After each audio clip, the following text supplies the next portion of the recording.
بعض حاجی اپنے معلم یعنی رہبر سے کنکریاں مارنے کا طریقہ پوچھتے ہیں تاکہ نشانہ خالی نہ جائے اور فریضہ پورا ہو. بعض اپنی کنکریاں بار بار گنتے ہیں تاکہ اطمینان ہو جائے کہ تعداد سے زیادہ یا کم تو نہیں ہے. کنکریاں مارنے کا وقت 3 دن تک ہے، مگر سب حاجی ایک ہی دن میں یہ فرض ادا کر لینا چاہتے ہیں اور بڑے جوش میں ہوتے ہیں، لیکن اتنے آدمی ایک ہی دن میں یہ کام ختم نہیں کر سکتے. یہ سلسلہ 3 دن تک جاری رہتا ہے.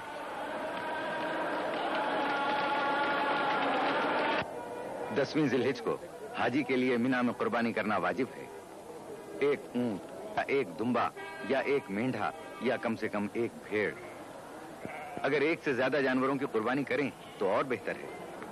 صاحب حیثیت اکثر ایک سے زیادہ قربانی کرتے ہیں. اگر حج کے زمانے میں کوئی ایسی لغزش ہو گئی ہو جو حج میں منع ہے تو اس کے لیے ایک قربانی الگ کفارے کے طور پر کرنی پڑتی ہے. قربانی کے لیے لاکھوں جانوروں کی ضرورت ہوتی ہے. ایک زمانے سے عرب اور عرب کے قریبی ملکوں ایشیا اور افریقہ سے جانور لائے جاتے ہیں. مینا میں بھی دوسرے بازاروں کی طرح جانوروں کا بازار ہے جہاں خوب مول تول ہوتا ہے. اکثر زبان کے اختلاف کی وجہ سے تھوڑی سی دقت بھی ہوتی ہے، لیکن مکے اور مج لیتے ہیں. جن کی زبان نہیں سمجھی جاتی یا جو عربی نہیں بول سکتے انہیں کچھ زیادہ ہی قیمت دینا پڑتی ہے.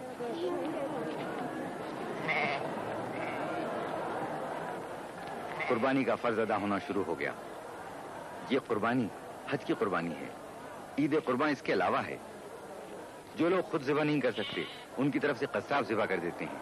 قربانی دینے والے صرف ہاتھ لگا دیتے ہیں. ہر سیکنڈ قربانی کیے ہوئے جانوروں کی تعداد بڑھتی جاتی ہے اور جگہ کی تنگی ہوتی ہے.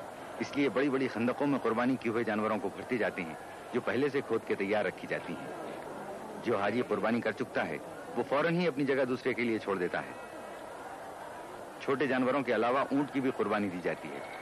بلڈوزروں کے ذریعے خندقوں کو دبا کر برابر کر دیتے ہیں تاکہ ہوا خراب نہ ہو. قربانی حضرت ابراہیم کی یادگار ہے اور اللہ نے اس واقعے کو تاریخی اہمیت دے دی. مسلمانوں پر اس کو اس لیے فرض کر دیا کہ ایسی بے لوث بے غرض محبت پیدا کر لیں جس میں رتی برابر شبہ نہ ہو.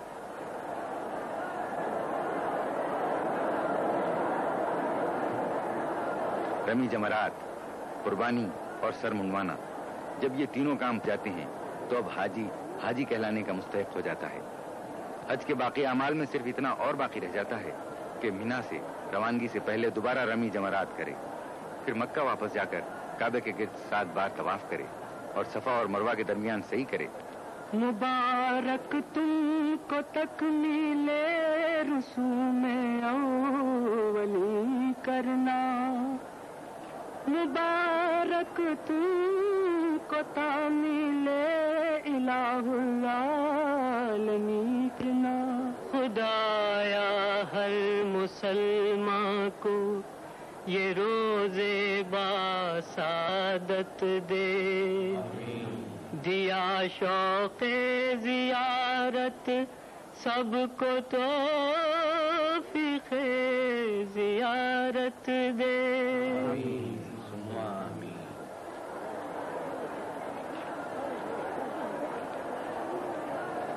ذی الحجہ کی 11ویں تاریخ کو حاجی مینا سے رخصت ہونے سے پہلے دوبارہ رمی جمرات کرنے آتے ہیں. آج تینوں ستونوں پر 7 کنکریاں مارنا واجب ہے، اس ترتیب سے کہ پچھلے شیطان پر، پھر پہلے پر اور آخر میں درمیانی پر. اگر نشانہ چوک جائے تو دوبارہ کنکری ماری جاتی ہے.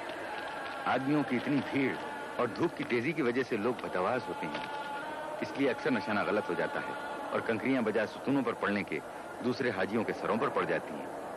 اس طرح پھر نشانہ لگانا پڑتا ہے. یہ کنکریاں بھی پہلے ہی مشعر الحرام سے چن کر جمع کر لی جاتی ہیں. یہ تینوں ستون ان 3 مقامات کے نشان ہیں جہاں جہاں شیطان نے حضرت ابراہیم خلیل اللہ کو بہکانے کی کوشش کی. انہوں نے اس مردود کے 7 کنکریاں ماری جس سے وہ ملعون زمین میں دھنس کے رہ گیا.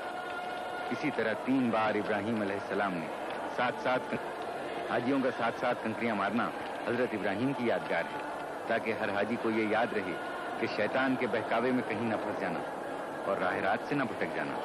حاجیوں کا قیام 3 روز تک مینا میں رہتا ہے. ان دنوں میں مقامی بازار کی رونق بہت زیادہ بڑھ جاتی ہے. بازار بین الاقوامی نمائش نظر آنے لگتا ہے. دنیا کے ہر ملک کا خاص اور عمدہ مال یہاں مل سکتا ہے. مقامی دکانداروں کے ساتھ دنیا کے دوسرے ملکوں کے تاجر بھی ہوتے ہیں جو حج کرنے آتے ہیں اور اپنے ملک کی خاص چیزیں بھی ساتھ لاتے ہیں. انسانوں کا ایک سمندر ہے. ان کے سر یوں نظر آ رہے ہیں کہ جیسے سمندر میں طوفانی موجیں اٹھ رہی ہوں. عورتوں اور بوڑھوں کو ایسی حالت میں بڑی دشواری کا سامنا کرنا پڑتا ہے، لیکن اللہ کی خوشنودی کا خیال بازوؤں میں جوش پیدا کر دیتا ہے. عقیدے کی پختگی ہر مشکل کو آسان کر دیتی ہے. آپ کو اس مجمع میں ہر ملک، ہر رنگ، ہر صنف اور ہر عمر کے لوگ نظر آئیں گے. مرد، عورت، بوڑھے، جوان، گورے، سانولے، زرد اور سیاہ فام. مینا کا میدان ایک چلتا پھرتا چمن سا نظر آتا ہے جس میں ہر رنگ کا پھول ہو، ہر چیز جدا جدا. مگر جس طرح وہ کام ایک کر رہے ہیں اس طرح ان کے دلوں میں بھی ایک نور ایمانی ہے، ایک حالت اور ایک خیال دل میں لیے ہوئے. اللہ اکبر، اللہ اکبر، لا الہ الا اللہ، اللہ اکبر. اے خدا تو عظیم ہے، تو واحد ہے، تو بڑا ہے. پچھلی خطاؤں کو درگزر کر آئندہ نیک رہنے کی توفیق عطا فرما، کیونکہ تیری رحمت بے پایاں ہے. رحمت پر تیری میرے گناہوں کو ناز ہے. بندہ ہوں، جانتا ہوں تو بندہ نواز ہے. رمی جمرات کے لیے ہر شخص دوسرے سے آگے بڑھ جانا چاہتا ہے. اس طرح جوش میں آنا اور شیطانوں کو کنکریاں مارنا عجیب نظارہ پیش کرتا ہے. مینا میں حاجیوں کے ٹھہرنے کا مسئلہ اب بھی توجہ کرنے کے قابل ہے. تمام خیمے اور وہ عمارتیں جو حاصل کر لی جاتی ہیں ان میں بھی ایک کی جگہ کئی مجبوراً ٹھہرایا جاتا ہے. پھر بھی ایک بڑی تعداد یوں ہی رہ جاتی ہے. مینا میں یہ ہے مسجد خیف. یہ اتنی ہی قدیم ہے جتنا دین اسلام. حضور سرور عالم نے اپنے صحابیوں کے ساتھ کئی بار اس مسجد میں نماز جماعت ادا فرمائی ہے. مسجد کا صحن کافی بڑا ہے جس کی لمبائی 100 میٹر اور چوڑائی 90 میٹر ہے. مسجد کے صحن میں ایک گنبد ہے جس کے متعلق کہا جاتا ہے کہ یہ حضرت کے ٹھہرنے کا حجرہ تھا جس میں حضرت نے تہجد کی نماز ادا فرمائی تھی. جرے کونین کے پڑے ہیں قدم، نہیں وہ خاک کے ذرہ شر کی عظمت کے. یہ سب امین ہیں میراث آدمیت کے. نلوں میں پینے کا پانی زیادہ تر باولیوں سے حاصل کیا جاتا ہے. باولیاں ایرانی طرز کی اور سینکڑوں سال پرانی ہیں.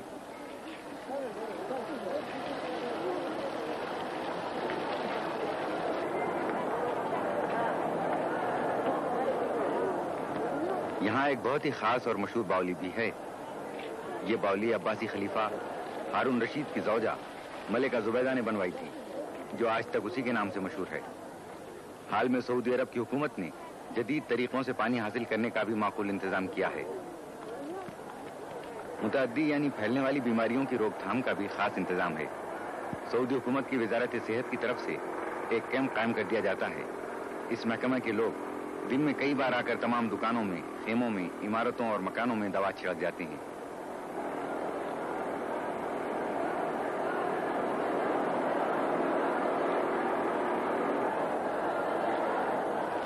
ابھی تک پورے حاجیوں سے رمی جمرات کا فرض ادا نہیں ہوا ہے. دیکھیے تو کس جوش و خروش سے حاجی تینوں شیطانوں کو کنکریاں مار رہے ہیں.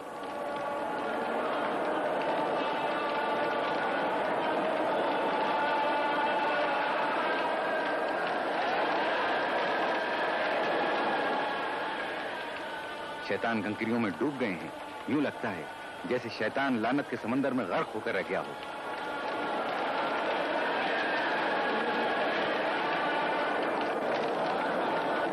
مینا کے سب اعمال بجا لانے کے بعد حاجی بیت اللہ شریف کی طرف لوٹ رہے ہیں تاکہ خانہ خدا کا رخصتی طواف کر لیں اور جو نمازیں خاص طور پر مقرر ہیں انہیں ادا کر لیں. مینا سے مکہ شریف 12 کلومیٹر دور ہے. اس مقدس ترین اور پاک مقام پر خاص لطف آتا ہے. موٹر کاروں اور بسوں کو بھیڑ کی وجہ سے رک رک کر آہستہ آہستہ چلنا پڑتا ہے. اس لیے پیدل چلنے والے اور موٹریں قریب قریب ساتھ ہی مکہ شریف پہنچتے ہیں. تیرے احکام پر چلتے رہے ہم، تیرے احکام پر چلتے رہے ہم. یہی ہے مدعا دل کا ہمارا، یہی ہے مدعا دل کا ہمارا کریمہ داورا پروردگارا.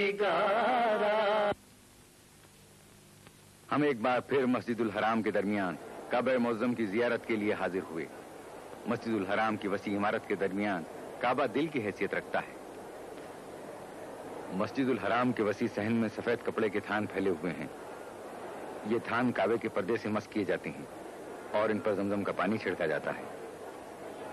حاجی اس کپڑے کو لے جاتے ہیں تاکہ مرنے کے بعد انہیں اسی کپڑے کا کفن دیا جائے. موت برحق ہے کہ جو بھی ہے وہ فانی ہے. خانہ خدا جس کی بنیاد ابراہیم علیہ السلام نے رکھی اور حضور اکرم نے اس کی تکمیل فرمائی.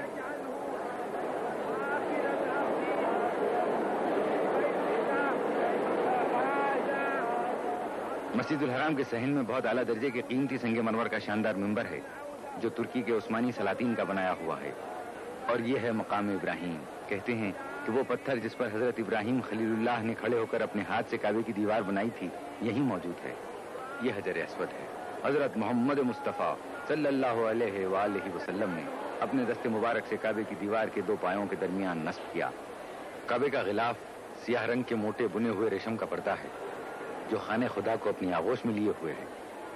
یہ کعبے کے اوپر سے نیچے تک چاروں طرف لپٹا ہوا ہے. اس میں بڑی کاریگری سے بنائی میں نہایت خوشخط قرآنی آیتیں تحریر کی گئی ہیں.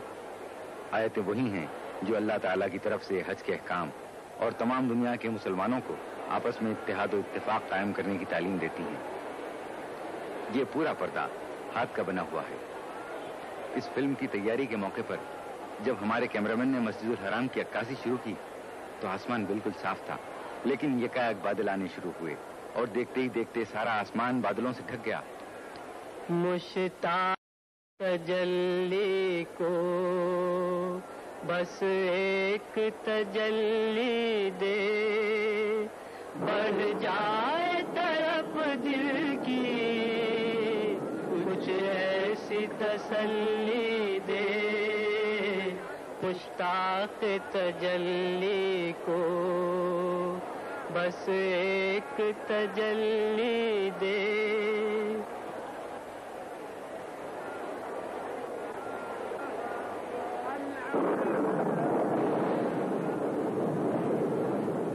ٹھیک اسی وقت جبکہ مسجد الحرام کے دالانوں میں حاجیوں کی صفیں قائم ہو گئیں اور تکبیر کی آواز بلند ہوئی، خدا کی رحمت نازل ہونا شروع ہو گئی. پہلا قطرہ گرا، یہ بھی خدا کی مرضی تھی. جو لوگ مسجد الحرام کے صحن میں تھے اور کعبہ شریف کا طواف کر رہے تھے وہ بھی نماز کی صفوں میں شامل ہو گئے اور عصر کی نماز شروع ہو گئی.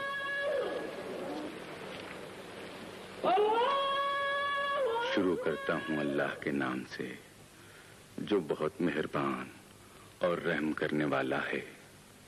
تمام تعریف اس کے لیے ہے جو سب جہانوں کا پروردگار ہے، مہربان ہے اور رحم کرنے والا ہے. قیامت کے دن کا مالک ہے. ہم تیری ہی عبادت کرتے ہیں اور تجھی سے مدد مانگتے ہیں.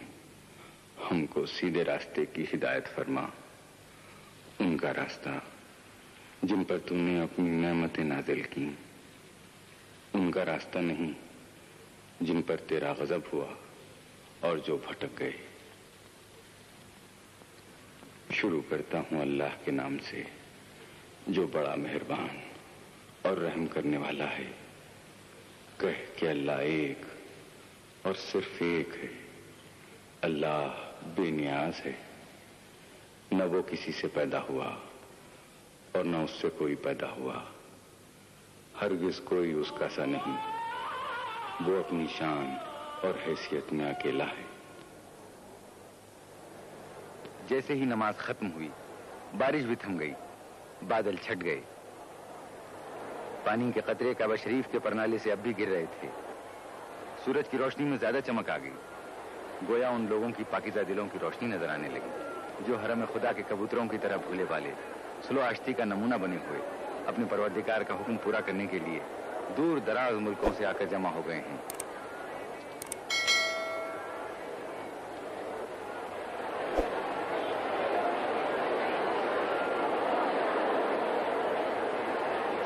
حاجی کس شوق سے کعبے کے پرنالے کے نیچے ہاتھ پھیلائے ہیں کہ خانہ خدا کی چھت پر سے بہے ہوئے پانی کا کوئی قطرہ ملے اور برکت حاصل ہو جائے. ایسا شاندار نظارہ شاید ہی کبھی کسی کو دیکھنا نصیب ہوتا ہے. یہ سعادت آسانی سے حاصل نہیں ہوتی. پہلی بار اس کی مفصل تصویر لے کر اس نظارے کو محفوظ کیا گیا ہے. یہ بھی خدا کی خاص رحمت ہے.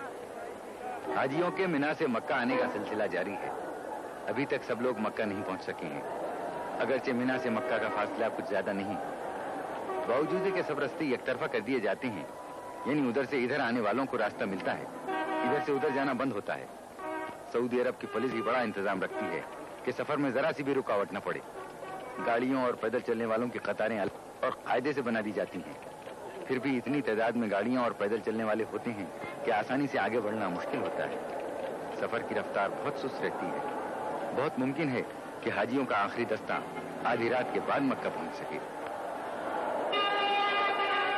یہ ایمان کا جوش، یہ حج کا شوق 1400 سال سے جاری ہے. اس میں کوئی کمی نہیں ہوتی بلکہ زیادتی ہی ہوتی جاتی ہے. یہ پہاڑیاں جو مکے کے مقدس شہر سے صرف 9 کلومیٹر کے فاصلے پر ہیں، دین اسلام کی ابتدا کی خاموش گواہ ہیں. اسلام کی حیرتناک ترقی، حق کی ایک آواز اور اس کا ساری دنیا میں اتنی جلدی پھیل جانا، یہ پہاڑیاں ان سب تاریخی حقیقتوں کی چشمدید گواہ ہیں. پکارا جس نے بس تجھ کو پکارا، کریما داورا پروردگارا. یہ غار ہرا ہے.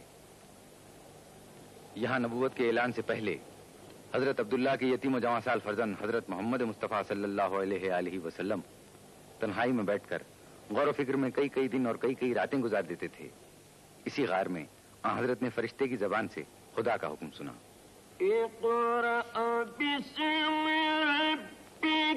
پڑھو اپنے پالنے والے کے نام سے جو سب سے عظیم ہے. سب کچھ پیدا کیا، انسان کو جمے ہوئے خون سے پیدا کر دیا. یہ نبوت کے ظاہر کر دینے کا حکم تھا. آج 1400 سال کے بعد بھی جب حاجی حج کا فریضہ ادا کرنے مکہ آتے ہیں تو اس غار کی زیارت کو بھی آتے ہیں جس کے دل میں پیغمبر اسلام کے قدموں کے نشان چھپے ہوئے ہیں اور جس کے ذروں میں اس جسم پاک کی خوشبو بسی ہوئی ہے. دل کے کانوں سے اسی وحی کی آواز سنتے ہیں. انہیں وہ نعرہ سنائی دینے لگتا ہے جس نے مردہ دلوں میں نئی زندگی کی لہر دوڑا دی تھی. غار ہرا پہاڑ میں ہے جو مکے سے قریب 5 میل کے فاصلے پر شمال میں ہے. راستہ پتھریلا اور دشوار گزار ہے.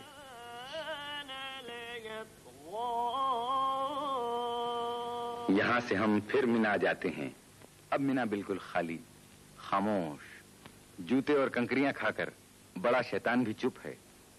دوسرے شیطان بھی چپ چاپ کھڑے آئندہ سال کا انتظار کر رہے ہیں جبکہ پھر حاجی آئیں گے اور تینوں شیطان ان کے ہاتھوں کی ماری ہوئی کنکریوں میں چھپ جائیں گے. سال بھر تک اپنے جسموں پر لگے ہوئے کنکریوں کے داغ مٹائیں گے تاکہ اگلے سال اور تازہ داغ کھا سکیں.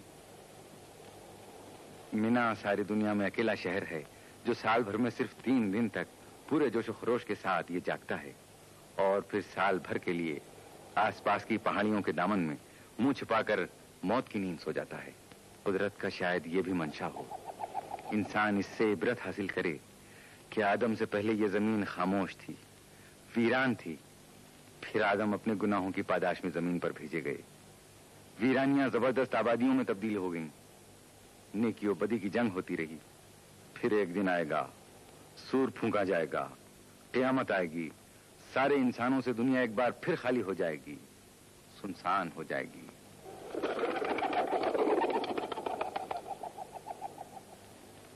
یہ کبوتر بھی کسی زندہ مقام کی طرف اڑ کر جا رہے ہیں. گھر خالی، کام کرنے کی مشینیں جیسے مردہ، مساجد چپ.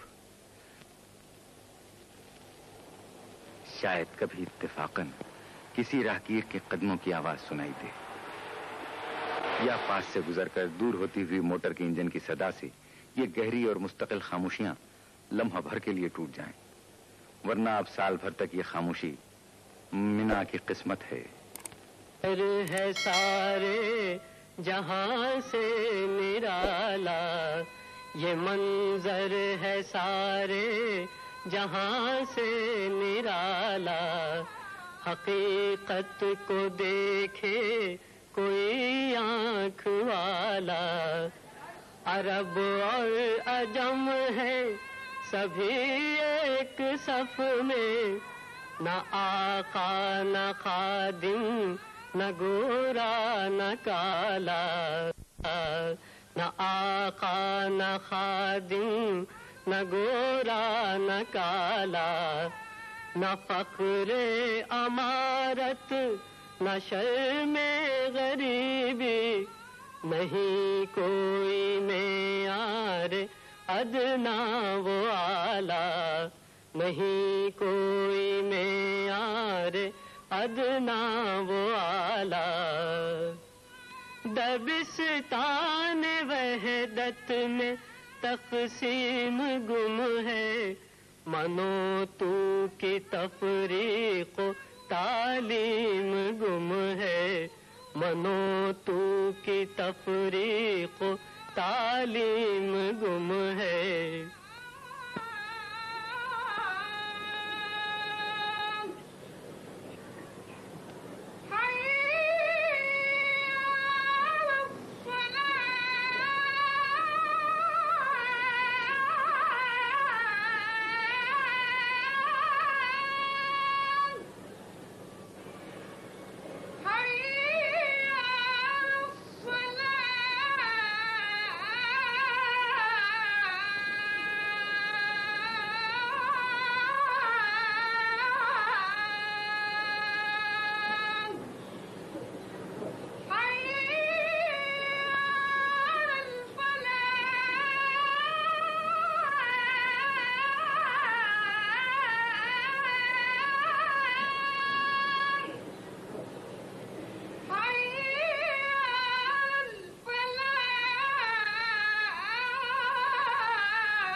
سے جاتے ہیں یا شفیع الورا سلام علیک، یا نبی الہدا سلام علیک، انکا مقصدی و ملجائی انکا مدعا سلام علیک، یا شفیع الورا سلام علیک، یا نبی الہدا سلام علیک، سیدی یا حبیبی مولائی لک روحی